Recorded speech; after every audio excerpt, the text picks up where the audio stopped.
자, 그러면 오늘은 요한복음 6장에 대한 말씀, 믿음이라는 제목을 제가 잡아봤는데요. 이 믿음에 대해서 좀 이야기를 나누면서 믿음이 뭘까? 또 궁금해하시는 분들도 계시고 해서 믿음에 대한 이야기를 좀 나눠보고자 합니다. 그 성경을 한번 가봐서요. 성경으로 가서 요한복음 6장을 보시면 우리 지난번에 좀 나누다가 이제 뭐 깊이 나누진 않았는데 그 오병이어 사건, 너무나 유명한 사건이 있죠. 이 오병이어 사건 이후의 이야기를 중심으로 해서 이제 좀 여러분과 믿음에 대한 이야기를 좀 해보려고 하는데, 한번 보시면 그 예수님께서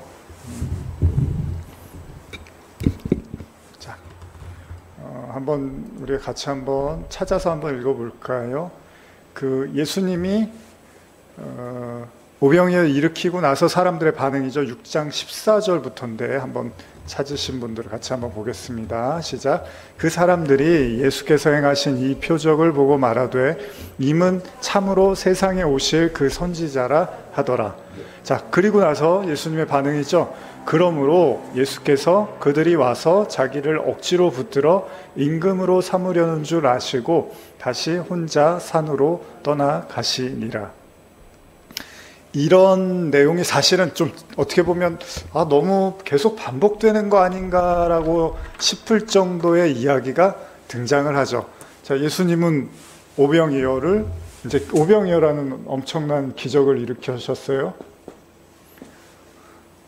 2마리의 물고기와 떡 5개로 거의 뭐 5,000명 가까운 사람들 먹고, 그 이상의 사람들이잖아요. 사실은 장정만 5,000명이니까. 그러면 수많은 사람들이 이제 이 예수님의 기적을 맛봤기 때문에 너무나 이제 감동받고 위대한 분으로 이해할 수밖에 없습니다. 그러자 예수님이 뭐라고 하시냐면 사람들이 이제 이 사람이 바로 선지자다, 메시아다, 선지자다. 사람들이 아주 이제 놀래죠. 왕으로 삼자라고 합니다. 제가 아주 중요하게 여기고 또 자주 언급하는 부분이고 되게 핵심이죠. 복음, 성경에 있어서 핵심인데, 이게 왜 그러냐면 이 기적을 일으킬 수 있는 사람이라면 우리가 선지자로 생각하고 임금으로 생각하고 나아가서 뭐죠? 메시아로 봐도 무관하다. 이런 분이 있다면 우리는 기꺼이 하나님의 아들로서 인정을 하겠다라고 하는데, 15절의 하반절에 예수님이 어떻게 하죠? 다시 혼자 산으로 떠나시니라, 이렇게 이제 이야기하면서 사실은 그 오병이어의 굉장히 축제의 분위기, 환호하고 사람들이 정말 파티를 하는, 어떻게 보면 정말 우리가 생각하는 유토피아와 같은 그런 분위기를 예수님이 탁 깨버리는 어떤 행동을 하세요. 그게 이제 산으로 혼자서 떠나가시는 거죠. 16절부터 또 읽어볼까요? 저물매 제자들이 바다에 내려가서 배를 타고 바다를 건너 가버나움으로 가는데 이미 어두웠고 예수는 아직 그들에게 오시지 아니하였더니 큰 바람이 불어 파도가 일어나더라. 제자들이 노를 저어 10여리쯤 가다가 예수께서 바다 위로 걸어 배에 가까이 오심을 보고 두려워하거늘 이르시되 내니 두려워하지 말라 하신대. 이에 기뻐서 배로 영접하니 배는 곧 그들이 가려던 땅에 이르렀더라. 네, 여러분, 이 부분을 가만히 보시면 그 오병이어 사건하고 그 다음에 이 가버나움으로 가려고 하는 그 배에 대한 이야기잖아요. 그런데 이 내용들이 이제 제자들이 배를 타는 사건이죠. 이게 이제 같이 등장을 해요. 오병이어 사건 다음에. 성경은 이제 그 어떤 하나의 이야기를 또 다음 이야기로도 설명해 주는 경우들이 있단 말이죠. 근데 여기서는 이제 예수님이 자리를 비우셨고 그런 상태에서 제자들이 배를 타고서 가버나움으로 가려고 하는데 굉장히 큰 파도가 일고, 그리고 나서 두려워서 이제 어찌할 바를 모르는 그때 예수님이 이제 찾아오시는 내용이죠. 그리고 나서 이제 두려워하지 말아라, 이렇게 얘기를 하는데, 이 같은 본문을 이제 다른 성경에서 찾아보면 이 마가복음을 보시면요. 예를 들면 제가 마가복음 6장인데요. 뭐 찾으신 분들은 같이 한번 볼까요? 47절에서 49절인데 저물매 배는 바닷 가운데 있고 예수께서는 홀로 물에 계시다가 바람이 거스름으로 제자들이 힘겹게 노젓는 것을 보시고 밤 사경쯤에 바다 위로 걸어서 그들에게 오사 지나가시려고 하심에 제자들이 그가 바다 위로 걸어오심을 보고 유령인가 하여 소리 지르니. 여기서는 그 제자들이 힘겹게 노를 젓고 예수님이 무태 계셨다라고 하는데 밤 사경까지라고 합니다. 여기 보면 밤 사경이라는 거는 거의 새벽 3시에서 6시를 이제 얘기를 하거든요. 당시 유대인들도 오후 6시부터로 저녁을 이해한 것으로 생각한다면 몇 시간을 노를 저었냐면 거의 10시간 가까운 시간을 풍랑에 휩쓸려서 제자리를 맴돌고 있었다는 겁니다. 그러면 우리가 한번 밤 사경이라고 하는데 뭐 숫자적 여러 가지 의미 있겠지만 일단 그냥 상식적으로 10시간 가까운 그 시간을 제자들이 계속 노를 저은 거예요. 그게 어떤 생각을 했겠습니까? 오병이어라는 엄청난 기적과 축제를 보고 이제 예수님만 따라다니면 정말 아무런 걱정 근심이 없겠구나라고 생각을 하고, 문제는 뭐냐면 제자들만 즐거운 게 아니었어요. 실제로 제자들도 예수님이 여기 있는 사람들 먹이려면 어떡하냐 그랬더니 돈이 굉장히 많이 필요합니다. 우리 돈 한 2천만 원 정도 있어야 됩니다. 뭐 이런 얘기를 한단 말이에요. 그러니까 예수님이 오병이어 가지고서 다 먹이시니까 제자들이 얼마나 흥분했겠어요. 저런 예수님이면 우리가 뭐 아무 걱정 근심 없이 살 수 있겠구나 생각을 했는데, 더 중요한 건 사람들이 환호를 하기 시작하는 거예요. 저분이 임금이고 메시아고 왕으로 삼아도 전혀 손색이 없겠다. 그러니까 이게 굉장히 화기애애한 분위기가 되고 진짜 하나님의 아들로서의 빛을 볼 수 있는 그런 상황이 된 거잖아요. 그런데 뭔가 그 복선이라 그래야 되나요? 그런 걸 암시하듯이 예수님이 갑자기 그 자리를 딱 피해버리시고, 그 다음에 제자들한테 어떤 일이 일어나냐면 배를 타고 가버나움에 가려고 하는데 노를 아무리 저어도 가지를 못하고 10시간 동안 제자리를 계속 맴도는 사건이 일어나는 거예요. 제가 뭐 출애굽기 설교할 때 좋은 일, 나쁜 일, 좋은 일, 나쁜 일 이런 얘기했잖아요. 좋은 일이 일어났는데 좀 있다가 또 나쁜 일이 일어나는 거예요. 근데 성경이 이걸 이제 세트로 같이 보여주고 있단 말이에요. 오병이어 사건이 끝나고 나서 제자들이 굉장히 곤혹스러운 그 상황에 직면을 한단 말이에요. 그러면 여러분, 우리는 이걸 보면서 무슨 생각을 해야 될까요? 그냥 오병이어가 일어났다. 근데 뭐 배를 타고 왔는데 폭풍이 그날따라 세게 불었나 봐. 그런데 예수님이 안 계셔서 고생을 좀 했나 봐. 근데 예수님이 오셔서 도와주셨대. 그래서 제가 이제 설교를 저도 나름 많이 하고 뭐 성경을 좀 보고 그런 시간들을 이렇게 지내보면서 오히려 요즘 다시 성경을 보면 더 어렵게 느껴져요. 옛날에는 그렇지, 이건 이런 내용이지, 이건 이런 내용이지, 그냥 보면 딱딱딱 그런 생각을 했는데 요즘은 한 번 더 생각하게 돼요. 진짜 이게 무슨 얘기일까? 진짜 이게 무슨 뜻일까? 단어 하나하나가 이게 다 무슨 얘기를 하고 있는 걸까? 이런 생각까지 요즘 더 하게 되더라고요. 여러분, 왜 갑자기 오병이어의 축제가 끝나자마자 제자들이 이렇게 생고생을 할까요? 한두 시간도 아니에요. 10시간. 주체, 예수님이 안 오셔요. 10시간 동안. 밤 사경이 돼서야 오세요. 말 그대로 사경을 헤매고 있을 때 오신단 말이에요. 그러면 성경은 또 우리에게 뭘 말하고 싶으냐? 여기 지금 읽으신 마가복음에는 뭐라 그래요? 노를 아무리 저어도 답이 없어요. 계속 제자리를 맴도니까 예수님이 이제 그제서야 나타나세요. 바다 위로 걸어오시니까 그때 뭐라 그러죠? 유령이라고 해요. 유령. 귀신 유령 그런단 말이에요. 제가 이 부분에 대한 설교를 많이 하기는 했는데 그냥 오늘은 좀 다른, 그냥 한번 좀 더 그냥 그런 것들을 좀 놓고 또 그냥 편안하게 한번 생각을 해봤으면 좋겠어요. 제자들의 믿음이 어떻죠, 여러분? 혼돈 상태, 카오스라 그러죠. 코스모스, 카오스.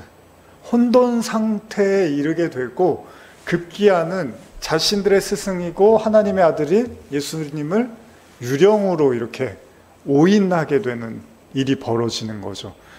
물론 밤에 누가 갑자기 나타나면 깜짝 놀래죠. 그 성경이 지금 깜짝 놀래서 유령이라고 그랬더라. 그런 거를 쓰려고 하는 건 아니잖아요. 시트콤인가요?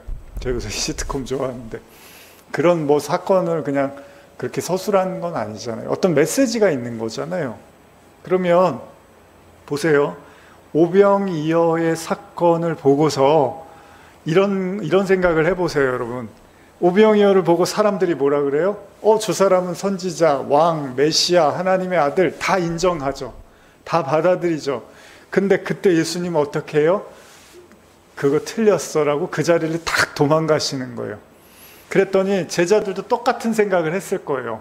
그래, 저분이면 우리가 이제 아무런 근심 걱정 없이 살 수 있겠구나라고 생각을 하고 이제 배를 저어갈 때 어떻게 갔겠어요? 굉장히 편안하게 생각했을 거예요.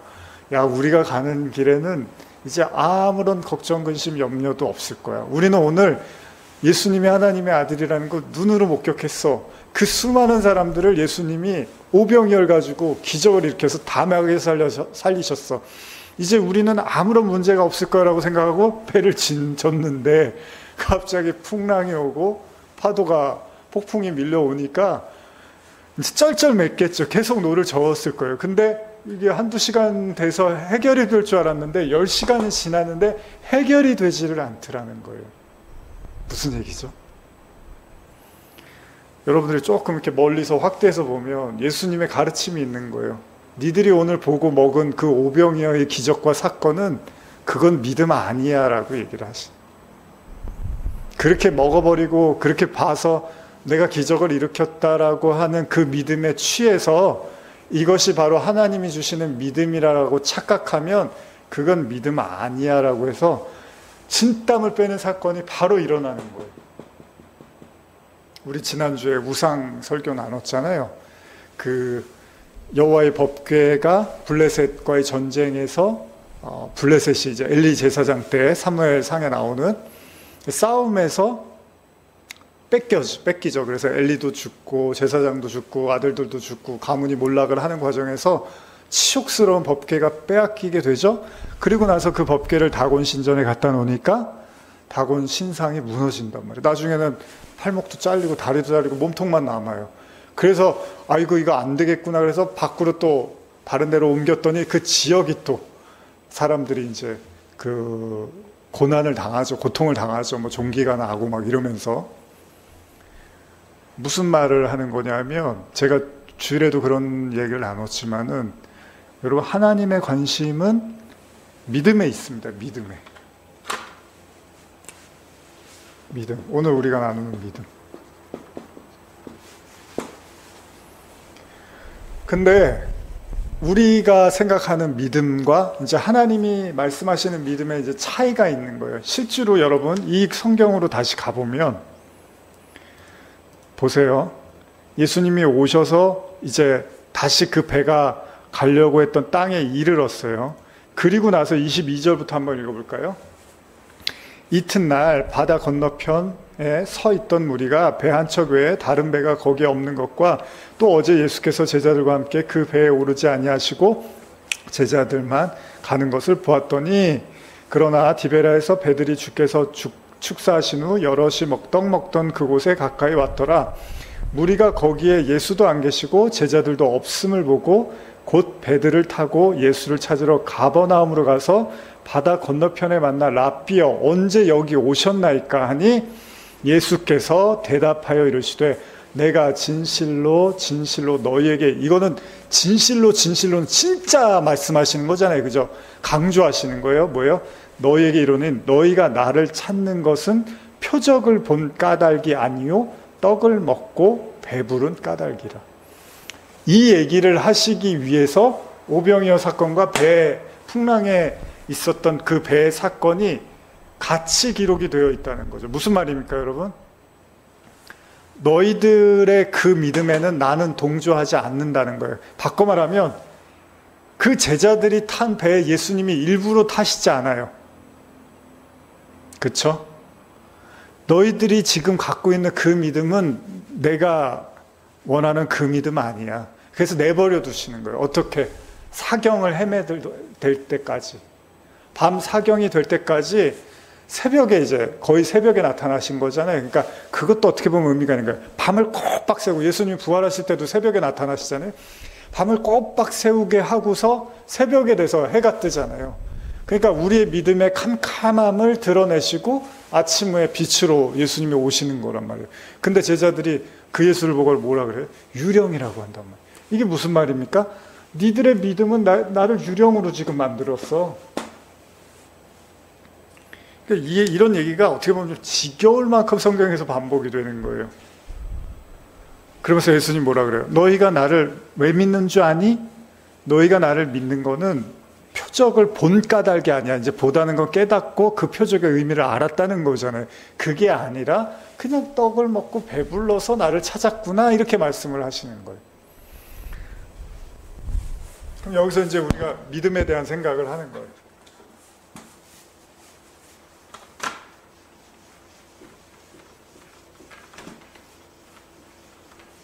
아니 예수님이 오병이어를 기적을 일으키셨어요. 그 사람들이 그걸 다 봤잖아요. 그 믿음이 생겼을까요? 안 생겼을까요? 생겼겠죠. 병도 고쳐주시고 귀신도 내쫓고 오병이어도 하시고 이러면 믿음이 생겼을 거예요. 사람들이. 그쵸? 그리고 많은 사람들이 봤어요. 그거를. 근데 우리는 알지만 예수님이 정작 십자가 지러 갈 때는 믿음을 보인 사람이 없단 말이에요. 다 도망갔단 말이에요. 제자들조차도. 그러니까 예수님은 아는 거예요. 야, 니들이 지금 이걸 믿는 거는 너희들이, 이게 여러분도 잘 생각해보세요. 이게 지금 무슨 말입니까? 너희들이 지금 나를 믿는 건 표적을 본 까닭이 아니라 떡을 먹고 배불렀기 때문이야. 이게 무슨 말이죠? 이게 무슨 의미일까요? 여러분들한테 밥을 되게 잘 사주는 사람이 있어요. 그 사람 만나면 무조건 그 사람이 밥을 사주고, 뭐 여러분들이 필요한 거를 다 이렇게 웬만하면 막 사주고, 먹을 것도 주고 이러면 그 사람 믿음이 가요, 안 가요? 가잖아요. 근데 반대로 여러분들이 만나는데 맨날 여러분들을 뜯어먹는 사람이 있어요. 그럼 그 사람한테 믿음이 가요, 안 가요? 물론 좋은 마음으로 사줄 수도 있지만 또 너무 그러면 싫잖아요. 신뢰가 안 가잖아요. 그런 믿음인가요? 예수님이 지금? 예수님에 대한 믿음이? 저 사람, 내가 돈 없을 때 저 사람한테 가면 밥 사줘. 내가 아무리 어려워도 저 사람한테 가면 돈을 꿔줘. 당연하죠. 돈을 꿔주고, 먹을 걸 사주고, 당연히 믿음이 가죠. 근데 지금 예수님이 그러는 거예요. 너희들이 나를 지금 찾는 까닭은 표적을 본 게 아니라 배가 불러서 나를 찾은 거야. 그럼 여러분들 주변에도요, 그래도 여러분한테 제일 잘해주는 사람이 있을 거 아니에요? 그런 믿음. 예수님이 지금 그런 얘기를 하는 거죠. 우리 옛날에 제가 고등학교 때 떡볶이 안양에 가면은 이제 대학 때도 그랬던 것 같아요. 1,000원만 내면 진짜 많이 주는 집이 있어요. 떡볶이에다 튀김이랑 이렇게 해서 막 한 접시에 막 배가 고프면 1,000원만 있어도 거기 가면 시컷 먹을 수 있다는 믿음. 또 저 고등학교 때는 또 저쪽에 또 가면 한 500원만 내도 막 하나 주는 데가 있었어. 왜? 많이 주니까 가면 시컷 먹을 수 있으니까. 근데 예수님이 지금 강조하는 건 그런 걸 믿음이라고 해야 되겠느냐라는 얘기잖아요, 지금. 그러니까 왕으로 삼고 메시아로 삼고 선지자로 삼자는 얘기는 나를 그런 사람으로서 지금 메시아로 인정할 것이라면 나는 그건 아니니까 이 자리는 난 피할 거고, 나는 너희 제자들, 너희들도 그렇게 나를 믿어버리면 나는 그 배에는 안 타겠다는 거예요. 그래서 죽도록 고생을 하는 거예요. 그날 밤. 오병이어를 본 날. 왜? 오병이어를 보고 깨닫지를 못했으니까. 그래서 예수님이 강조하는 말이 있거든요. 뭔지 아세요, 여러분? 오병이어 이야기하시면서 여기서 강조하는 얘기가 있거든요.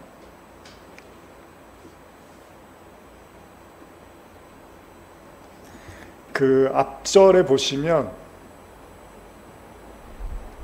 성경에서도 강조를 하고요. 13절인데 한번 읽어볼까요? 13절.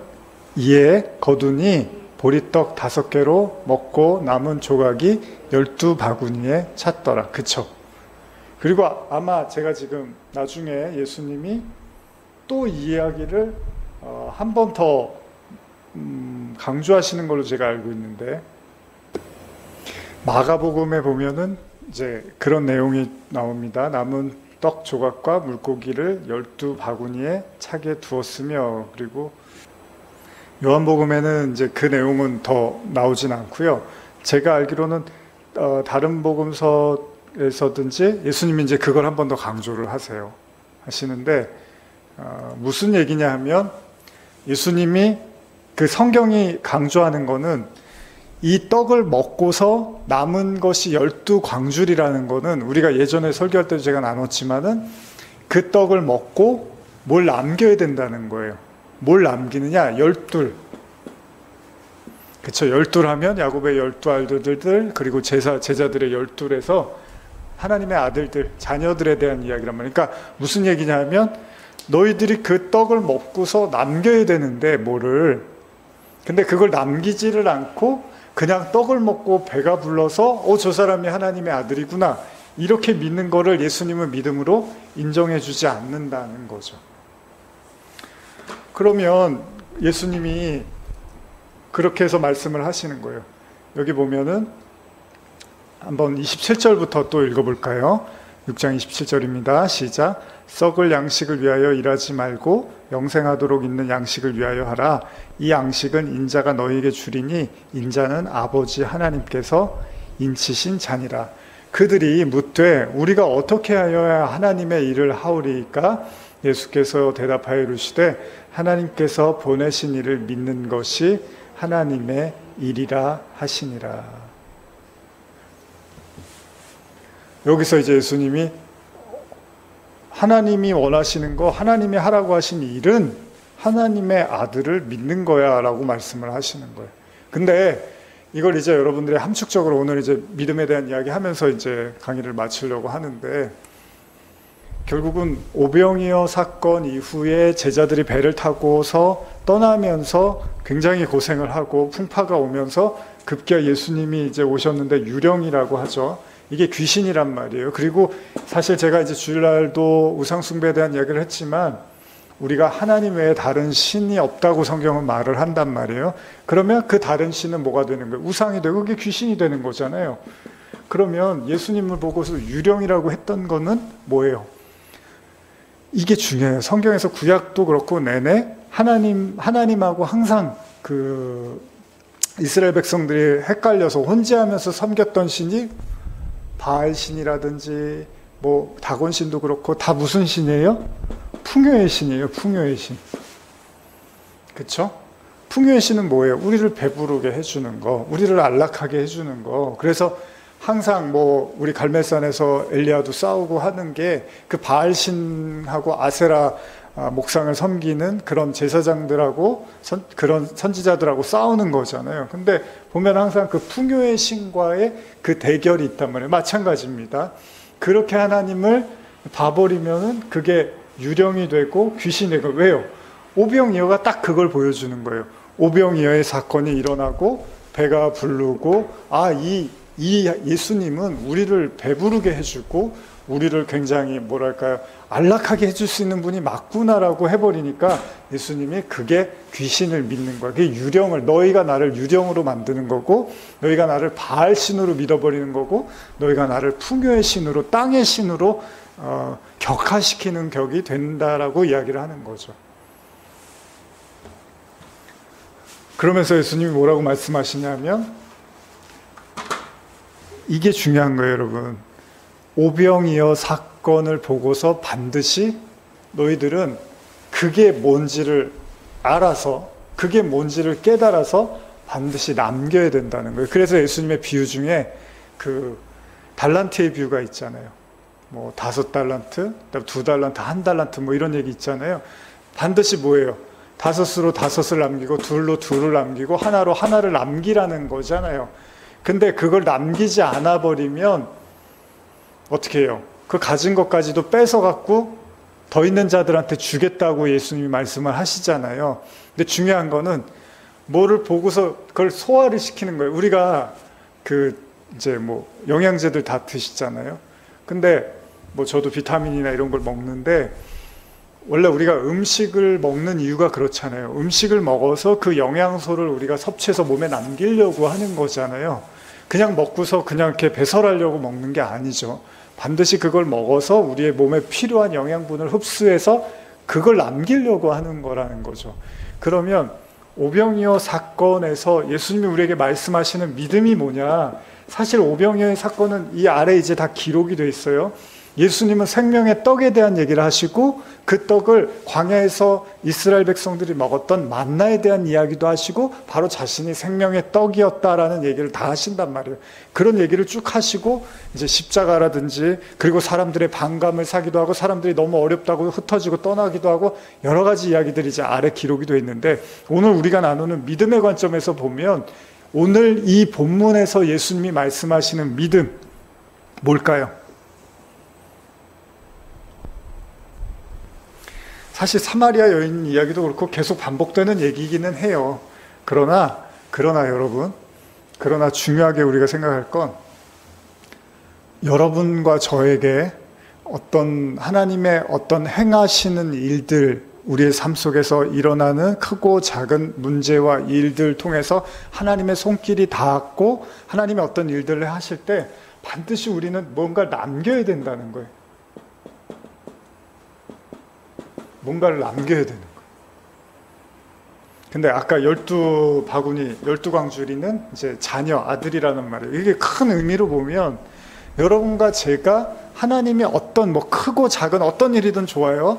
어떤 일들을 이렇게 행하실 때 여러분들이 그거를 보고 뭐라 그래요, 예수님이? 표적을 보고 깨달은 게 아니라, 믿는 게 아니라 그걸 먹고서 배를 불렀다라고 하는 거잖아요. 그러니까 예수님이 원하시는 건, 그걸 여러분과 제가 그걸 이렇게 보고서 깨닫게 되면 12광주리의 그 자녀 되는, 하나님의 아들 되는 그거를 우리 안에 남기게 된다는 거예요. 그게 믿음으로 차곡차곡 쌓여져 가겠죠. 아까 이제 저기 질문도 하셨지만, 아브라함이 처음부터 하나님을 완벽하게 믿은 게 아니잖아요. 하나님을 믿었어요. 그래서 하나님의 언약을 붙들고 본토 친척 아비집을 떠나서 가나안에 갔어요. 그러나 거기에서부터 계속 흔들리고 믿음이 없고 우왕좌왕하고, 또 하나님의 말씀을 어기고 하갈과 동침해서 이스마엘도 낳고, 이런 과정들을 겪는데, 그러나 한순간에 우리가 그렇게 되지는 못하지만은 그 아브라함이 어떤 하나하나의 사건들을 겪어가면서 결국에는 야고보서에서 이야기하는 것처럼, 아브라함이 언제 의롭다고 했느냐?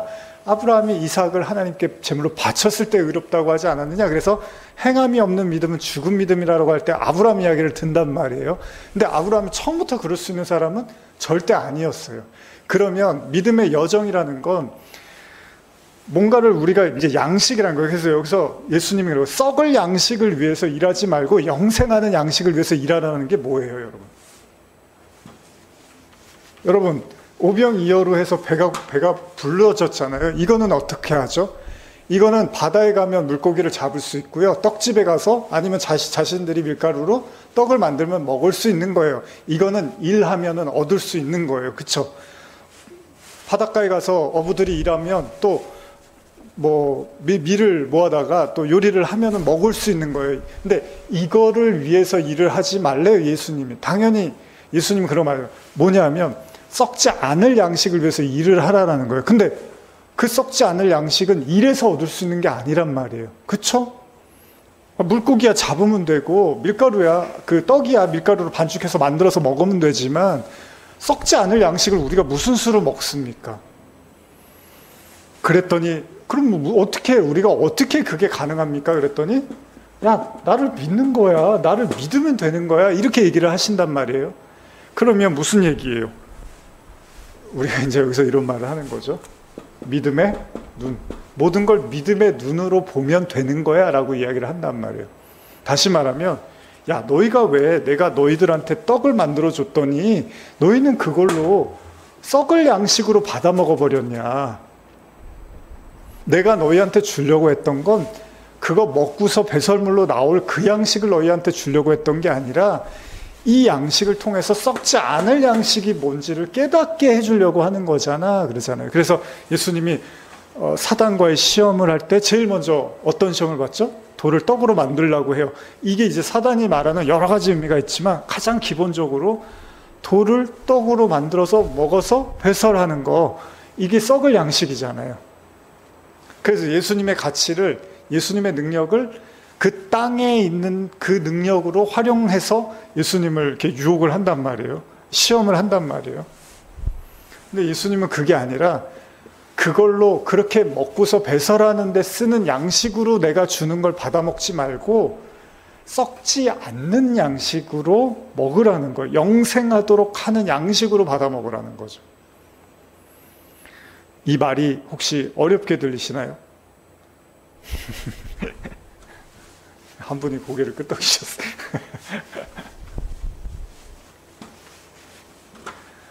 그랬더니 뭐라 그래요? 다시 제가 읽어드릴게요. 그들이 묻되 우리가 어떻게 하여야 하나님의 일을 하오리까? 예수께서 대답하여 이르시되 하나님께서 보내신 이를 믿는 것이 하나님의 일이니라 하시니. 지금 이 당시에는 예수님 자신을 얘기하는 거잖아요. 그죠? 근데 이후에 예수님 돌아가시고 나서는 예수님을 통해서 믿음으로 구원받은 사람들, 성령으로 거듭난 사람들, 하나님의 사람들이 있겠죠. 그럼 그 사람들이 어떤 양식을 줘요? 말씀이라는 양식을 주겠죠.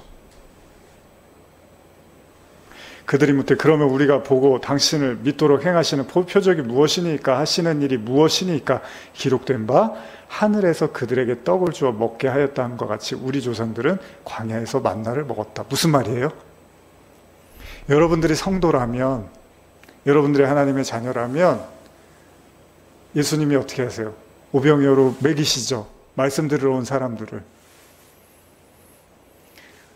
하늘에서 날마다 데일리 브레드, 하나님께서 만나라는 양식을 여러분들한테 내려주실까요? 안 내려주실까요? 저기 큐티집 사야지 내려주시나요? 큐티집 한 권씩 사갖고 매일 이렇게 열면, 물론 그것도 좋은 방법이지만 어떤 형태로든지 간에 여러분들의 눈에는 보이지 않지만 그 만나가 떨어지고 있단 말이에요. 여러분, 아브라함한테는 만나가 떨어졌을까요? 안 떨어졌을까요? 모르지만 떨어졌을 거예요. 하늘의 양식.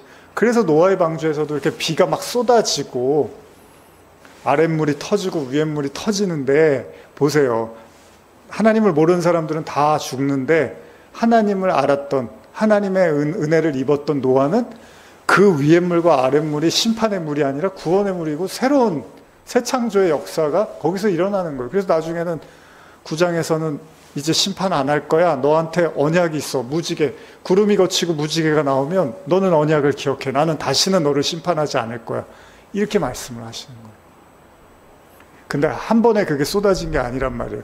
노아가 방주 안에서, 방주 만드는데 120년 걸렸고, 그리고 그 비가 쏟아진 데서 수많은 날들 노아가 그 속에서 견뎌냈더니 그가 오히려 새로운 창조의 주인공으로 시작이 되더라는 거죠. 무슨 이야기입니까? 뭘 믿어야 되느냐? 뭘 한 번에 믿는 게 아니라, 예수님이 참 멋있는 거예요. 기록된 바 하늘에서, 31절인데요. 하늘에서 그들에게 떡을 주어 먹게 하였다함과 같이 우리 조상들은 광야에서 만나를 먹었나이다. 예수께서 이르시되, 같이 읽어볼까요? 32절. 예수께서 이르시되 내가 진실로 진실로 너에게 이르노니 모세가 너희에게 하늘로부터 떡을 준 것이 아니라 내 아버지께서 너희에게 하늘로부터 참 떡을 주시나니 하나님의 떡은 하늘에서 내려 세상에 생명을 주는 것이니라. 지금 이 오병이어 사건이 계속 연결이 되고 있죠. 6장에 있는 그 앞에 나온 사건이 계속 연결이 되면서 예수님은 지금 일목요연하게 지금 그 이야기를 하고 있는 거예요. 생명의 떡. 여러분들의 눈에는 만나가 안 보이겠죠. 근데 어때요? 이스라엘 백성은 40년 동안 매일 먹었어요, 만나를. 여러분들은. 예수님이 너희에게 주었노라 이렇게 얘기를 하시잖아요. 그 보이지 않는, 그 알 수 없는, 그러나 하나님께서 매일마다 내려주고 있는. 그런데 예수님이 힌트를 준 거예요. 그 표적, 여러분들의 삶에서 일어나는 표적들 있잖아요.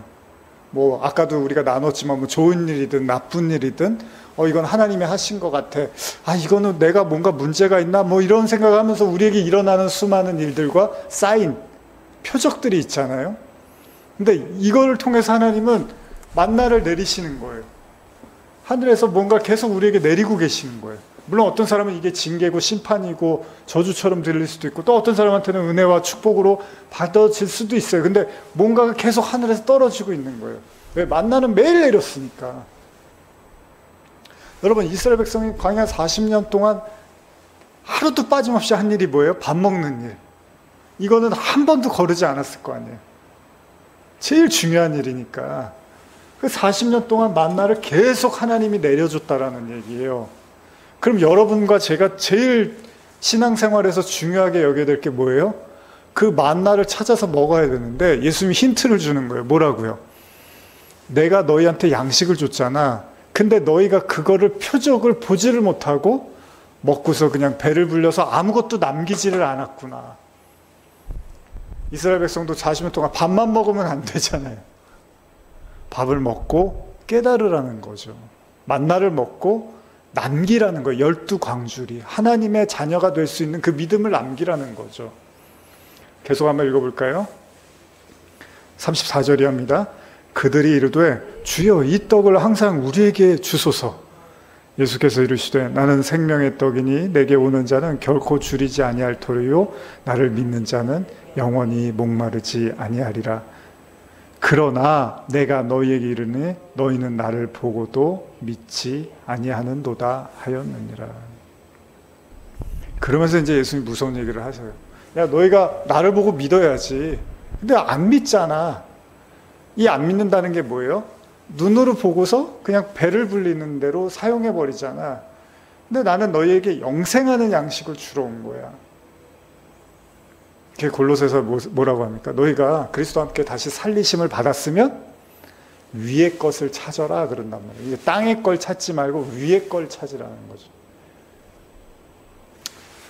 내가 예수 믿은 지 되게 오래됐는데 왜 난 아직 이런 집에서 살고 있어? 내가 예수를 얼마나 열심히 믿었는데 우리 애는 왜 이렇게 공부를 못해? 내가 지금 예수를 얼마나 믿었는데 나는 이렇게 승진도 못하고 연봉이 이 모양이야?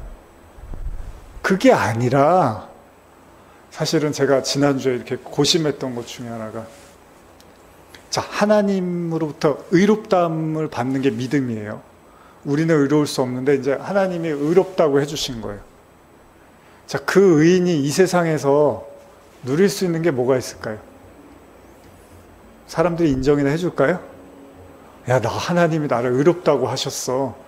그럼 사람들이 그래? 대단하다 그럴까요? 그게 뭐? 그래서 네가 뭐 돈이 많니? 뭐 건강하니? 예수님이 십자가에서 저주받은 모습으로 가신 게 그거잖아요. 뭐 하나님의 아들이 뭐 저 모양이야 이런 거잖아요. 뭐 의롭다고 해서 뭐가 달라지나요?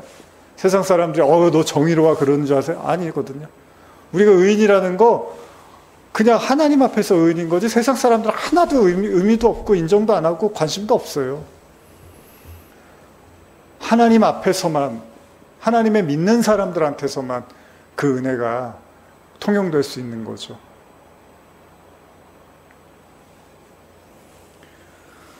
예수님은 말씀하시는 겁니다. 너희들이 하늘의 걸 찾지 않으면 나도 무용지물이야.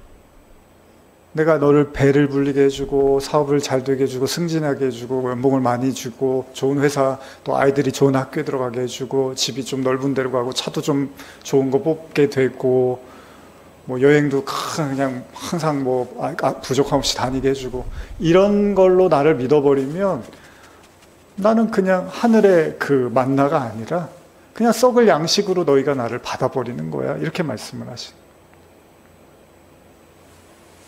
계속 좀 읽어볼게요. 38절 이하, 37절 이하. 아버지께서 내게 주시는 자는 다 내게로 올 것이요 내게 오는 자는 내가 결코 내쫓지 아니하리라. 내가 하늘에서 내려온 것은 내 뜻을 행하려 함이 아니요 나를 보내신 이의 뜻을 행하려 함이니라.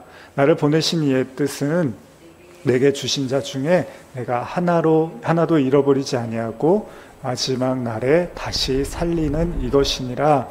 내 아버지의 뜻은 아들을 보고 믿는 자마다 영생을 얻는 이것이니 마지막 날에 내가 이를 다시 살리리라 하시니라.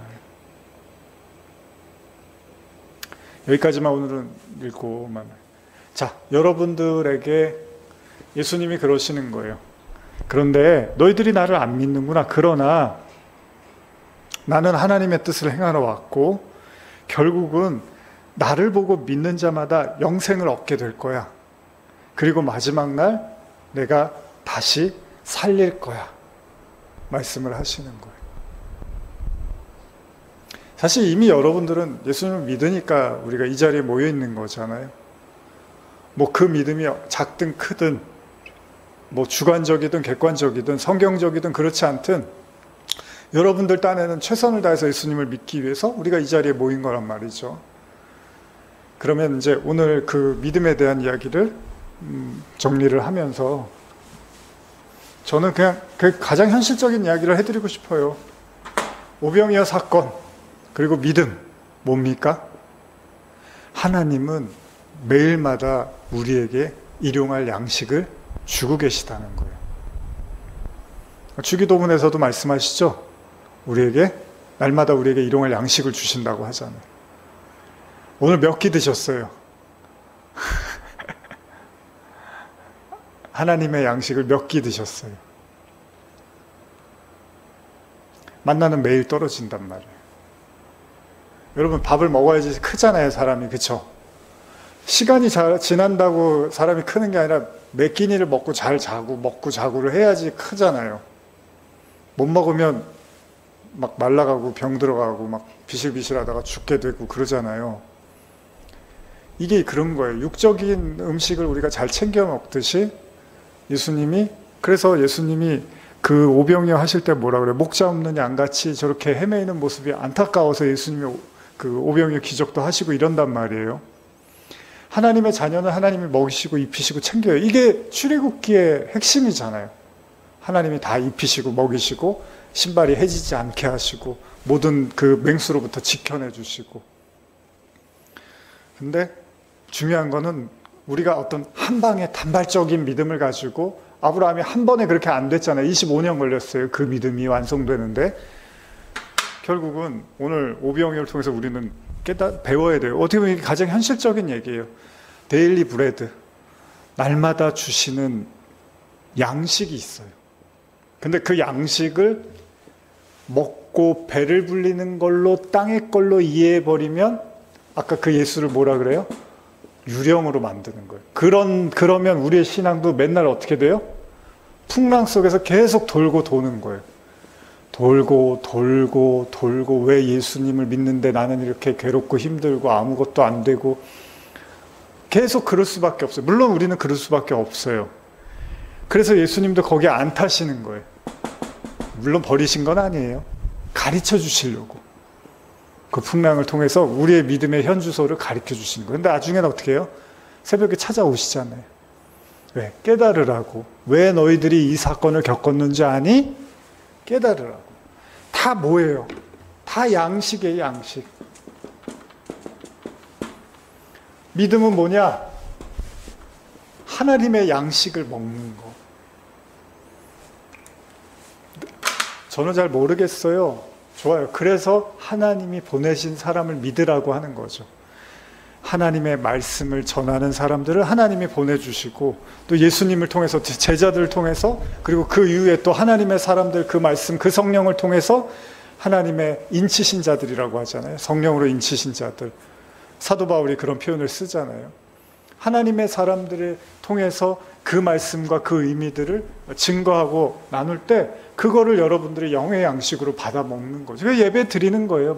예배 드리고 말씀 듣고 하는 것도 다 그런 거예요. 왜? 스스로 깨달을 힘이 없으니까, 인간은. 그러니까 누군가는 하나님의 은혜를 받아서 선지자도 구약에서 그런 은혜를 받아서 전하는 사람이 나오는 거고요. 또 예수님 때는 예수님이 그렇게 하신 거고 제자들 때는 제자들이 그렇게 하는 거고 또 제자들이 바울이 디모데한테 너도 이제 하나님의 사람이 됐구나. 이제 가르치는 선생이 또 되는 거고, 그렇게 해서 누군가는 하나님이 또 가르치는 사람으로 부르시는 거죠. 전도자나 뭐 목사나 선생이나 가르치는 사람으로 부르는 거예요. 그러면 또 그 사람들 통해서 하나님의 말씀을 영의 양식으로 받아먹는 거죠. 물론 거짓 가르침도 있잖아요. 하나님의 양식을 육적인 썩을 걸로 만들어버리는 사람들의 가르침도 있지만, 하나님의 양식을 하늘의 걸로 가르치는 그 말씀을 듣고 우리의 믿음이 조금씩 자라져 가는 거죠. 이 믿음이 별거 아닌 것 같아도 어느 순간에는 가나안으로 들어가는 믿음으로 하나님이 인정해 주신다는 거죠. 마지막으로 제가 한 가지 강조드리고 싶은 건, 로마서를 보시면 로마서 1장 17절인가요? 오직 의인은 믿음으로 산다 그러죠. 이게 성경의 핵심 구절입니다. 뭐 요한복음 3장 16절처럼 예수님을 믿는 누구든지 저를 믿는 자는 멸망치 않고 영생을 얻는다는 말씀도 있지만, 또 로마서 1장 17절처럼 오직 의인은 믿음으로 산다는 거예요. 여러분, 이 얘기만 하고 제가 마무리할게요. 의인이 믿음으로 산다는 게 무슨 얘기일까요?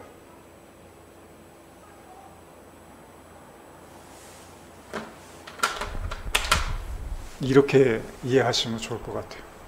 이제 성경 공부의 대단원의 막을 이제 1분기, 우리가 지난 6개월 동안 걸어왔던 그 성경 공부를 이제 좀 마무리하면서 이 믿음으로 오늘 마무리를 하고 싶은데, 의인은 믿음으로 산다는 건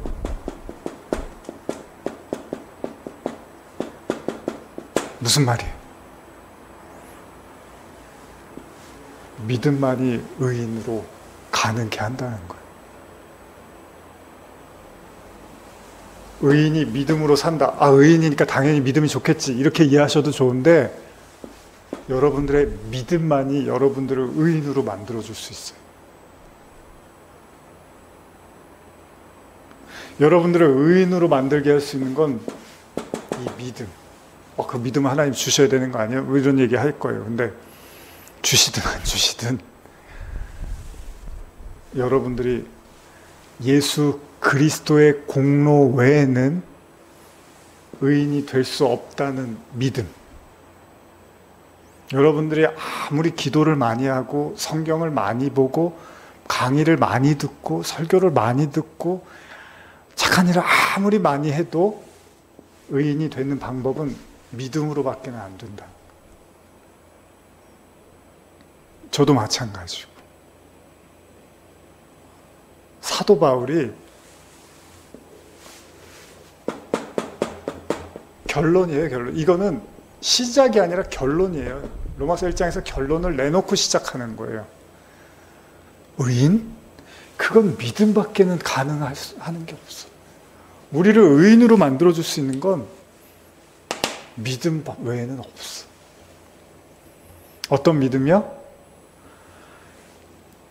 예수 그리스도 외에는 죽을 수밖에 없는 나를 의롭다고 만들어줄 수 있는 어떤 하나님의 재물, 하나님의 제사도 없다는 걸 믿는 거.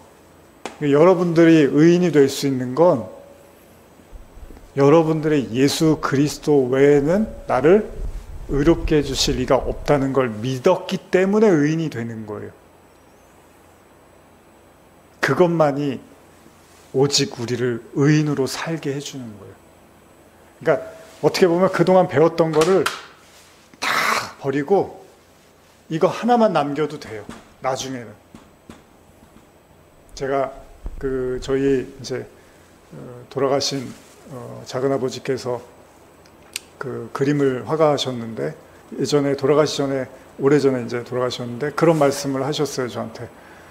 내가 많은 어떤 작업을 하고 작품을 하고 그림을 그렸지만 항상 느끼는 거는 그 풀 한 포기, 그 풀 한 포기가 주는 그 신비로움과 그 영광스러움에 절대 미치지 못한다라는 그런 얘기를 하셨어요. 아무리 내가 뭐 그림을 아무리 그려도 이 풀 한 포기에 나는 미치지 못한다. 근데 제가 지난 월요일날 성경 공부 이제 다른 분들하고 하면서 그 얘기를 나눴는데, 제가 그동안 가르치고 나누고 뭐 제 나름대로 깨닫고 했던 모든 이야기가 그리스도의 피, 우리를 의롭게 만들어주는 그 그리스도의 피 한 방울에 절대 미칠 수가 없다는 거예요. 어떤 인간의 언어도 지식도 깨달음도 가르침도 우리를 정결케 해주는 그리스도의 보배로운 피 한 방울에 그것을 넘어설 수 있는 그 어떤 것도 이 세상에 존재하지 않는다는 거예요. 역으로 말하면 여러분을 의롭게 해줄 수 있는 건 오직 믿음밖에는 없어요. 예수 그리스도에 대한 믿음.